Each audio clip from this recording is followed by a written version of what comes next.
Hello అండి, మహాలక్ష్మి అందరికి hi అండి. ఇవాళ ఒక చిన్న వీడియోతో మీ ముందుకైతే వచ్చేసానండి. మనమైతే ఇప్పుడు హైదరాబాద్లో శంకర్పల్లిలో ఉన్న చందిప్ప గ్రామంలో మరకత శివలింగాన్ని దర్శనం చేసుకోవడానికి అయితే వచ్చామండి. చూడండి, మొత్తం కూడా ఎక్కడ స్కిప్ చేయకుండా చూడండి. వీడియో అంతా కూడా డీటెయిల్గా అయితే ఎక్స్ప్లెయిన్ చేస్తాను. నాకు తెలిసిన మట్టుకు నేనైతే చెప్తానండి. చాలా వరకు నేను తెలుసుకున్నాను ఈ గుడిని గురించి. మేమైతే హైదరాబాద్ పటాన్ చెరువు నుంచి అయితే స్టార్ట్ అయ్యామండి. పటాన్ చెరువు నుంచి మాకైతే 30 కిలోమీటర్స్ ఏమో వస్తుంది అనమాట. మేమైతే కార్ మీద అయితే వెళ్ళామన్నమాట. ఈ గుడి యొక్క టైమింగ్స్ వచ్చేసి మార్నింగ్ 5 నుంచి ఈవినింగ్ 7 వరకే ఉంటుందండి గుడి అనేది. తర్వాత క్లోజ్ అయితే చేస్తారటండి.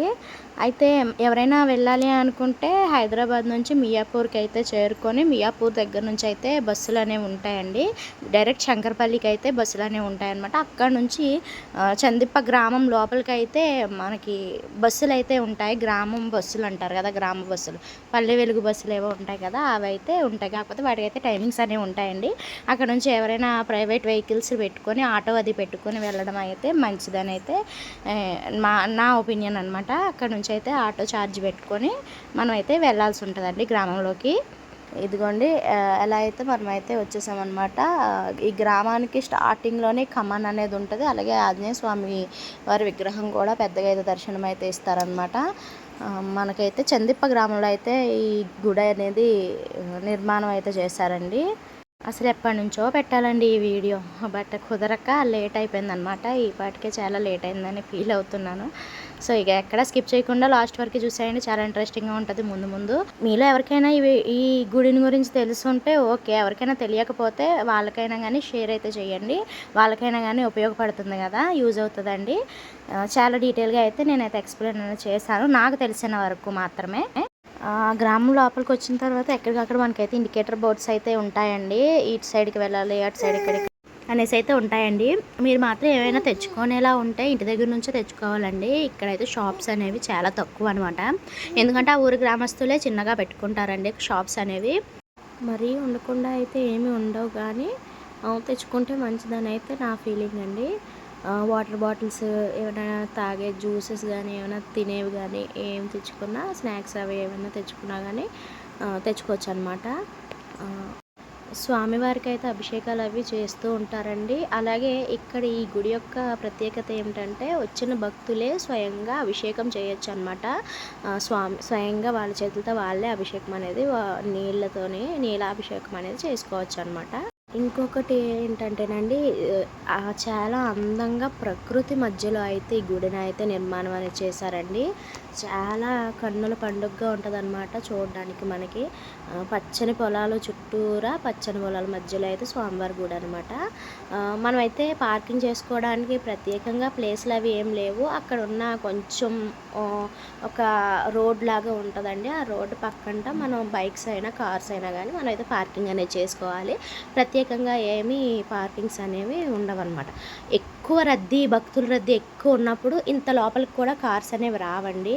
మనకి స్టార్టింగ్లోనే ఆపేస్తారనమాట కార్లు అనేవి. అక్కడే సైడ్ పార్కింగ్స్కి ప్లేస్ అనేది వాళ్ళే కల్పిస్తారనమాట. మనకైతే ప్రత్యేకంగా ప్లేసులు అనేవి ఏమీ లేవండి ఈ గుడికి సంబంధించి. ఇక అక్కడ నుంచి మనం అయితే నడుచుకుంటూ వెళ్ళిపోవచ్చు అనమాట. చాలా దగ్గర అనమాట గుడి అయితే. చూడండి, ఆ షెడ్ కనిపిస్తుంది కదా, ఆ షెడ్ దగ్గరనే అనమాట గుడి. మాదైతే టిఫిన్ పని కావడంతో మేమైతే 6కి అయితే 5కి అయితే బయలుదేరి వెళ్ళామండి. మాకైతే ఒక గంటలో మేమైతే గుడికి అనేది చేరుకున్నాం అనమాట. మరి 7ంటికే క్లోజ్ కాబట్టి మేమైతే చాలా ఫాస్ట్గా అయితే వచ్చామండి. చూడండి, ఇటు సైడ్, లెఫ్ట్ సైడ్, రైట్ సైడ్లో మనకి కోరికలు తీర్చే రాయి అనేసి ఒకటి అయితే ఉంటుంది అనమాట. దాని గురించి అయితే మీకైతే లాస్ట్లో అయితే చెప్తాను. ఇంకా గుడికి లోపలికి ఎంట్రన్స్ అయిపోయిన తర్వాత మనకైతే లెఫ్ట్ సైడ్లో కొబ్బరికాయలు కొట్టే ప్లేస్ అయితే ఉంటుందండి. మీరు చూడొచ్చు, శివలింగానికే ఆనుకొని కొబ్బరికాయలు కొట్టే రాడ్ అయితే ఉంటుంది అనమాట మనకి లెఫ్ట్ సైడ్లో. మీరు చూసినట్లయితే ఇక్కడ ధ్వజస్తంభానికి కింద బోర్డు చూసారా, స్త్రీలు అయితే జడను వేసుకునే రావాలి అని చెప్పేసి బోర్డు అయితే ప్రత్యేకంగా ఉంటుందండి. అది చాలా స్పెషల్గా కనిపిస్తుంది అనమాట ఈ గుడిలో. అట్లా దాని ముందనే ధ్వజస్తంభం ముందనే కాయిన్ పెట్టుకోవడానికి అని చెప్పేసి కింద ఒక పువ్వులాగా అయితే చక్రంలాగా అయితే వేశారు చూసారా. ఆ ప్లేస్లో అయితే కాయిన్ అనేది నిలబెడతారంటండి. మనసులో అనుకొని కోరుకొని కాయిన్ నిలబెట్టిన తర్వాత అది నిల్చుంటే ఆ కోరిక అనేది నెరవేరుతుందని అయితే ఇక్కడ భక్తుల నమ్మకం అనమాట. చూడండి ఇటు సైడ్ లెఫ్ట్ సైడ్లో మన ఎంట్రన్స్ అవ్వగానే ఇవైతే ద్వారము మూసారండి. ఎందుకంటే మేము వచ్చేపాటికి ఇక్కడ మొత్తం కూడా శుభ్రం అనేది చేస్తున్నారనమాట. మేమైతే ఒక్కసారిగా అయితే అల్లిపోయామండి. వెళ్ళిపోవాలా ఏంటి, క్లోజ్ చేసేసారేమో అనేసి కంగారు అయితే పడ్డాము. కానీ చూస్తే అడుగుతున్నారనేసి అయితే చెప్పారనమాట. చూడండి ఇక్కడ రావి చెట్టు ఉంటుంది, ఉసిరి చెట్టు ఉంటుంది. అలాగే ఆ ప్లేస్లో అయితే మనకైతే ఆ స్టేజ్ మీద అయితే మనకి మొత్తం హోమాలైనా యాగాలైనా అలాగే శివరాత్రికి ఆ మండపంలోనే మొత్తం అన్నీ కూడా స్వామివారికి పూజలు అవి చేస్తారటండి.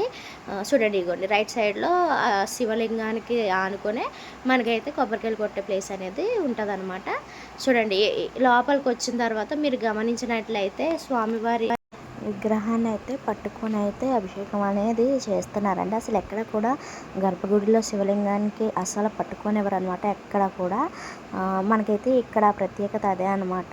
శివలింగానికి స్వయంగా స్వామివారిని మనం అయితే ముట్టుకొని దర్శనం అయితే చేసుకోవచ్చండి. అసలు మరకత శివలింగం అంటే మరకత అంటే పచ్చ అండి, పచ్చ రంగు అనమాట. అయితే నవరత్నాల్లో ఒకటి అయిన మరకతం అనే రాయి గురించి అయితే చెప్పుకుంటారండి. అయితే పౌర్ణమి రోజు నాడు మనకైతే కిరణాలు అనేవి పడి, చంద్రుడి కిరణాలు అనేవి శివలింగం పైన పడి మనకైతే రిఫ్లెక్ట్ అయితే అవి శివలింగం అనేది పచ్చరంగులోకి అయితే మారుతుందంటండి.